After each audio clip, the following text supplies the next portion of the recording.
कब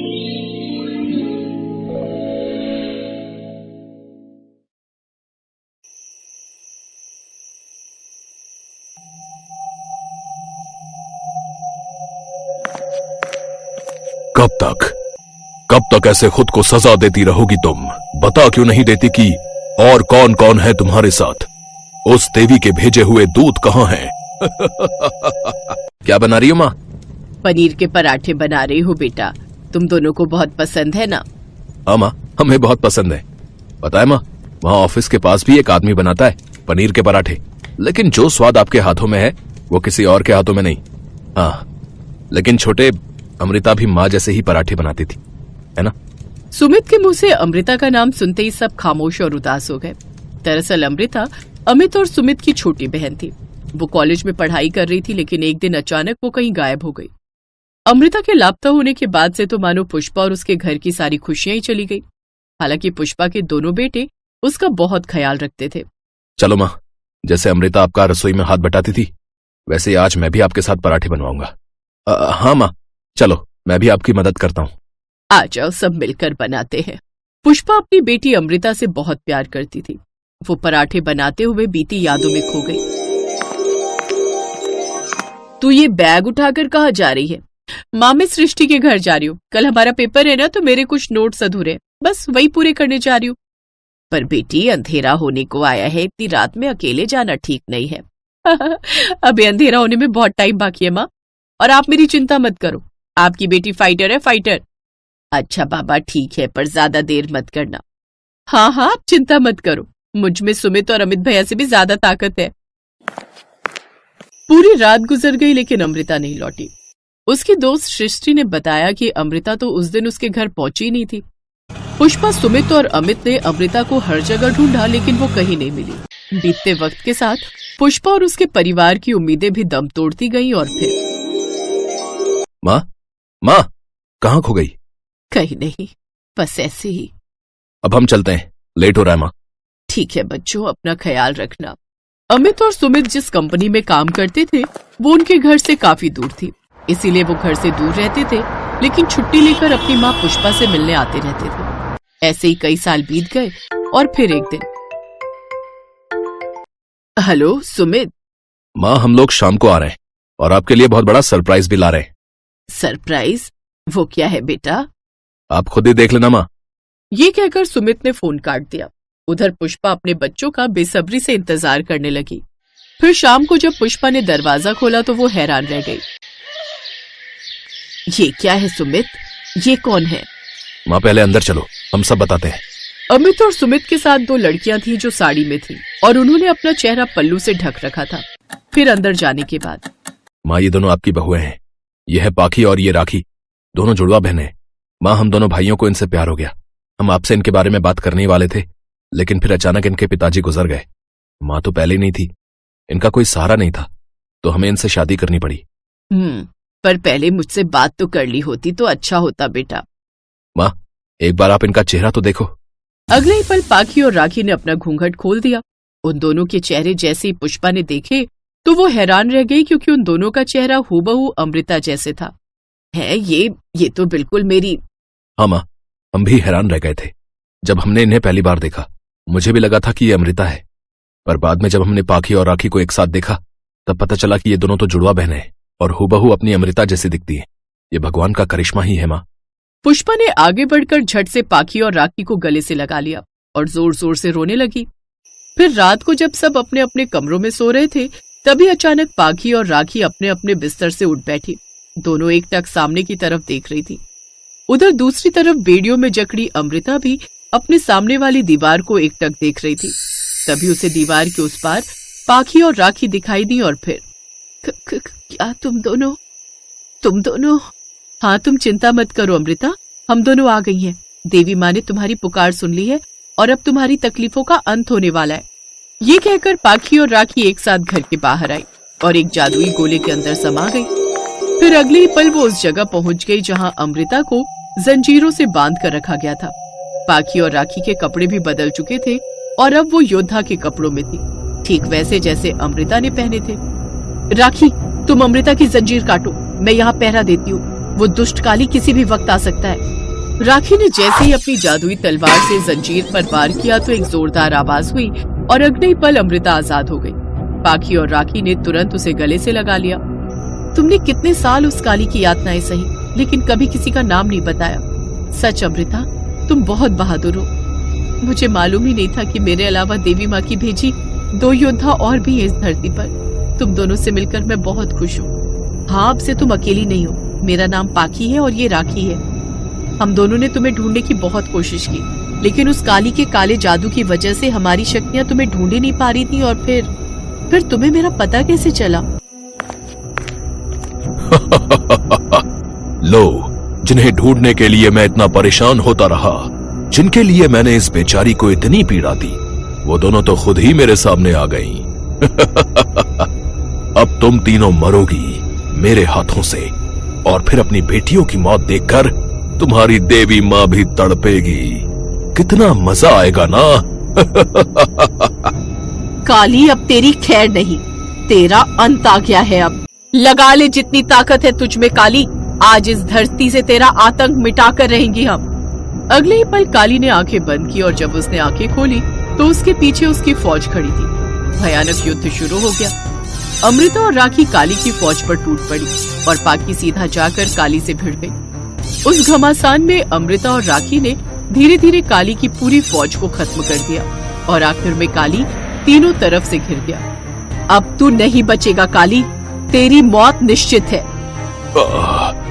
रुको, मरने से पहले मैं बस इतना जानना चाहता हूँ कि तुम दोनों ने मेरे काले जादू को कैसे तोड़ा, इस अमृता को ढूंढा कैसे, और तुम दोनों में इतनी शक्तियां आखिर कहाँ से आई? जानना चाहता है तो सुन, हम तीनों अब रक्षक ही नहीं हैं, बल्कि पाखी और मैं अब अमृता की भाभियां हैं। हम दोनों ने अमृता के भाइयों से शादी की। फिर जैसे ही हमने अमृता के घर में कदम रखा तो देवी माँ की कृपा से हमारी शक्तियां दुगना हो गईं और हम अमृता को उसके घर से देख पाए।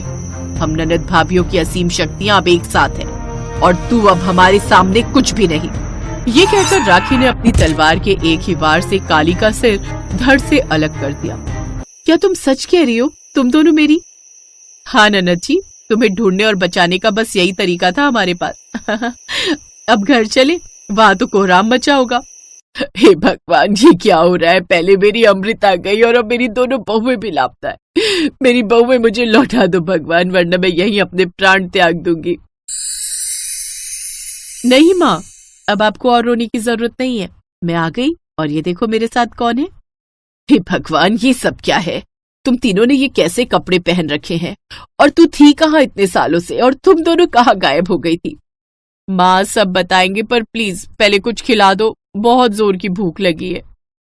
अमृता की बात सुनकर उसके साथ खड़ी राखी और पाखी भी हंस दी, जबकि अमित, सुमित और पुष्पा हैरान परेशान थे। लेकिन उन तीनों को सही सलामत और खुश देखकर उन्हें राहत भी मिल रही थी।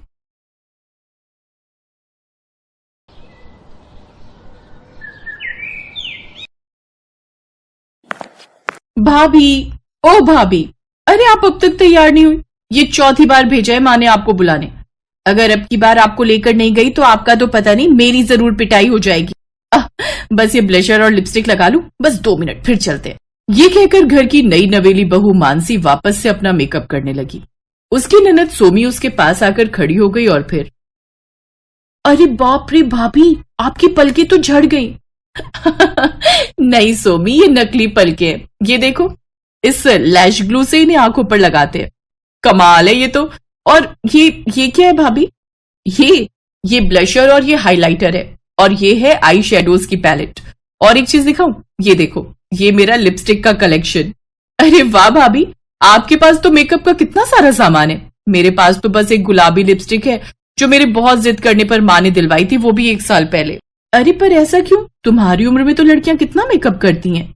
हाँ, लेकिन माँ को मेकअप बिल्कुल भी पसंद नहीं, न खुद करती हैं और न मुझे करने देती हैं। ओहो, चलो कोई बात नहीं। अब से मेकअप के लिए तुम्हें जो कुछ भी चाहिए हो तुम मुझसे ले लेना।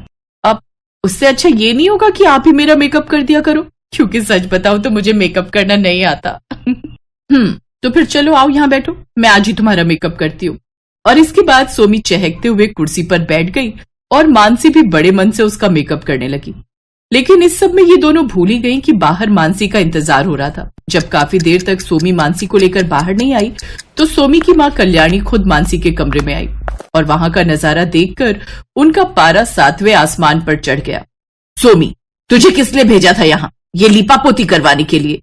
माँ वो मैं वो बस अब थोड़ा सा मतलब बस ऐसी। माँ जी आप सोमी पर नाराज मत होइए, इसे मैंने ही रोक लिया था, शायद आपने इसे ध्यान से नहीं देखा। देखिए ना सिर्फ हल्के से मेकअप में कितनी सुंदर लग रही है। सुंदर? एक नंबर की भूतनी लग रही है, बिल्कुल तेरी तरह। ऐ सोमी, जा सबसे पहले मुंह धोकर आ और फिर सबका चाय नाश्ता दे। अपनी माँ की फटकार सुनकर सोमी सहम गई और चुपचाप मुंह धोने के लिए चली गई। उसके वहां से जाते ही कल्याणी ने मानसी से कहा, खबरदार जो आइंदा कभी मेरी बेटी को अपने जैसा बनाने की कोशिश की तो। क्यों माँ जी, मेरे जैसा बनने में क्या बुराई है? कोई एक बुराई हो तो बताऊं भी। घर के सारे काम छोड़कर ये लाली लिपस्टिक लगाने में लगी रहेगी, तब तो बस गई इसकी गृहस्थी। तुम्हारा क्या है, बड़े बाप की बेटी हो तो जितना चाहे खर्च करती होगी अपने इन लाल पीले नीले डिब्बों पर, लेकिन हमारे घर की लड़कियों को हमने हमेशा से यही सिखाया है कि जितनी चादर हो उतने ही पांव पसारने चाहिए। लेकिन माँ जी, बस, मुझे तुमसे बहस करने का कोई शौक नहीं है। बाहर मोहल्ले की औरतें घंटे भर से इंतजार कर रही हैं। अगर फुर्सत मिल जाए तो दिखाना उन्हें भी अपना ये रंग बिरंगा मुंह, वरना तो कुछ देर में वो वापस चली ही जाएंगी। ये कहकर कल्याणी वहां से चली गई और उसके पीछे पीछे मानसी भी घूंघट डालकर बाहर आ गई। कल्याणी के 2 बच्चे थे, बड़ा बेटा विनेश और छोटी बेटी सोमी। विनेश और मानसी एक ही कॉलेज में पढ़ते थे और वहीं पहले दोस्ती, फिर प्यार और फिर शादी का फैसला दोनों ने एक साथ किया। कल्याणी हमेशा से इस रिश्ते के खिलाफ थी क्योंकि उसे लगता था कि अमीर घर की लड़की उसकी छोटी सी गृहस्थी को संभाल नहीं पाएगी और ना ही विनेश उसके नखरे उठा पाएगा। दूसरी तरफ मानसी की सोच इससे बहुत अलग थी। मानसी, मैंने तुमसे पहले कहा था कि माँ के साथ तुम एडजस्ट नहीं कर पाओगी। हर बात पर ताने मारने की आदत है उनकी। देखा नहीं सोमी बेचारी को कैसे डरा धमका कर रखती है। मेरी मानो तो हम अभी से ही। नहीं विनेश, हम माँ जी और सोमी को छोड़कर कहीं नहीं जाएंगे। तुम खुद ही सोचो, हमारे अलावा उनका है ही कौन? बस यही सोचकर मैं भी चुप रह जाता हूँ। तुम्हें पता है मानसी, माँ हमेशा से ऐसी नहीं थी। जब बाबूजी जिंदा थे तो उन्हें भी सजने सदरने का बहुत शौक था, लेकिन बाबूजी के जाने के बाद रंगों से एक अजीब सी चिढ़ हो गई उन्हें। शायद कम उम्र में विधवा हो जाने का जो दुख मेरी माँ ने झेला है, उसी वजह से वो आज ऐसी हो गई हैं। कोई बात नहीं विनेश, मैं समझती हूँ और मेरा यकीन करो मुझे माँ जी की किसी भी बात का बुरा नहीं लगा। बस अब मुझे उस दिन का इंतजार है जब मैं उनका दिल जीतकर उनके चेहरे पर मुस्कुराहट ला सकूंगी। ओफो, आज फिर आटा गीला हो गया मुझसे। अब क्या करूं? माँ जी देखेंगी तो बहुत गुस्सा करेंगी। नहीं करेंगी, क्योंकि माँ के आने से पहले ही मैं इस आटे को ठीक कर दूंगी। लाओ भाभी, मुझे दो। थैंक्स सोमी, सच में अगर तुम ना होती तो मेरा क्या होता? अरे भाभी, ये इतना बड़ा भी काम नहीं है। वैसे भाभी, आपको आज शाम को कुछ काम है क्या? अच्छा छोड़ो, जाने दो। अरे ऐसे कैसे जाने दो, बताओ ना, मैं बिल्कुल फ्री हूँ शाम को। क्या सीखना है आज? अब मुझे ना आईलाइनर लगाना सीखना है। मेरी सारी दोस्तें लगाती है पर मुझे ही नहीं आता। सिखा तो मैं दूंगी, लेकिन तुम्हें उसकी हर रोज प्रैक्टिस करनी होगी, तभी हाथ सेट होगा। अच्छा तो फिर जाने दो। आज तो माँ कीर्तनों में गई है तो लगा सकती थी, पर रोज कैसे लगाऊंगी? तुम खुद को नहीं लगा सकती पर मुझे तो लगा सकती हो। क्या मतलब भाभी? मतलब ये ननद रानी कि आज से हर शाम जब माँ जी पूजा पाठ करती हैं तो मैं तुम्हें फुल मेकअप करना सिखाऊंगी, और हर सुबह जब माँ जी मंदिर जाती हैं तो तुम मेरा मेकअप किया करना। इससे तुम्हारी प्रैक्टिस भी हो जाएगी और माँ जी को पता भी नहीं चलेगा। मानसी की बात सुनकर सोमी बहुत खुश हो गई। और फिर कुछ दिनों के बाद, अरे बिमला, तूने मेरी सोमी को देखा क्या कहीं? हाँ देखा ना, तेरी बेटी को भी और तेरी बहू को भी। वो नुक्कड़ पे जो ब्यूटी पार्लर है उसी तरफ जाते देखा था दोनों को। अब बुरा मत मानना कल्याणी, दुनिया भर की बहुएं अपने ससुराल के रंग में रंग जाती हैं, लेकिन तेरे यहाँ तो उल्टी गंगा बह रही है। जैसी भाभी थी अब ननद भी वैसी ही बनती जा रही है। कल्याणी के लिए अब एक एक पल भारी हो रहा था। वो आज सोमी और मानसी दोनों पर बरसने वाली थी, और फिर उन दोनों के घर आते ही, आ गई महारानी। सोमी, आज तो तू नहीं बचेगी, लेकिन उससे पहले जरा मैं इसके दिमाग ठिकाने लगा दूं। क्यों री, तुझे कहा था ना मैंने कि मेरी बेटी से दूर रह, लेकिन तू नहीं मानी। बता क्यों लेकर गई थी इसे ब्यूटी पार्लर? हैं, अपने जैसा बनाना चाहती है इसे भी। माँ चुप हो जाओ, तुम्हें कुछ नहीं पता। चुप हो जा सोमी, वरना तेरी टांगे तोड़ दूंगी। तेरी हिम्मत कैसे हुई मुझसे पूछे बिना इसके साथ जाने की? क्योंकि उसका जाना जरूरी था माँ। और ये दोनों ब्यूटी पार्लर नहीं बल्कि मेरे साथ सोमी के एडमिशन के लिए गई थी। एडमिशन सोमी का? कहाँ? और मुझे इस बारे में कुछ क्यों नहीं बताया? क्योंकि अगर तुम्हें बता देते तो तुम सोमी को कभी जान ही नहीं देती। माँ, मैंने और मानसी ने सोमी को एक अच्छे इंस्टीट्यूट से ब्यूटिशियन का कोर्स करवाने का फैसला किया है। नहीं, कोई जरूरत नहीं फालतू पैसे बर्बाद करने की। और ये सब करके क्या करेगी सोमी? तेरी बीवी के जैसी बनेगी। नहीं माँ जी, सोमी मेरे जैसी नहीं बल्कि मुझसे कहीं बेहतर बन सकती है। ये देखिए, शहर में पिछले महीने जो मेकअप कंपटीशन हुआ था उसमें सोमी फर्स्ट आई है। बड़े बड़े मेकअप आर्टिस्ट को पीछे छोड़ दिया इसने, वो भी तब जबकि इसके पास कोई प्रोफेशनल डिग्री नहीं है। और तभी उसके हाथों को थामते हुए सोमी ने कहा, माँ, मैंने ये सब आपसे छुप कर किया, उसके लिए मुझे माफ कर दो। लेकिन सच तो यह है माँ कि मैं भाभी जैसी कभी बन ही नहीं सकती, क्योंकि वो लाखों में एक है। वो मेरी भाभी भी है, दोस्त भी है और शायद वैसी माँ भी जिसकी मुझे हमेशा से जरूरत थी। सोमी के शब्दों ने इस बार कल्याणी के दिल को झकझोर दिया और उसे अब अपनी गलती का एहसास था।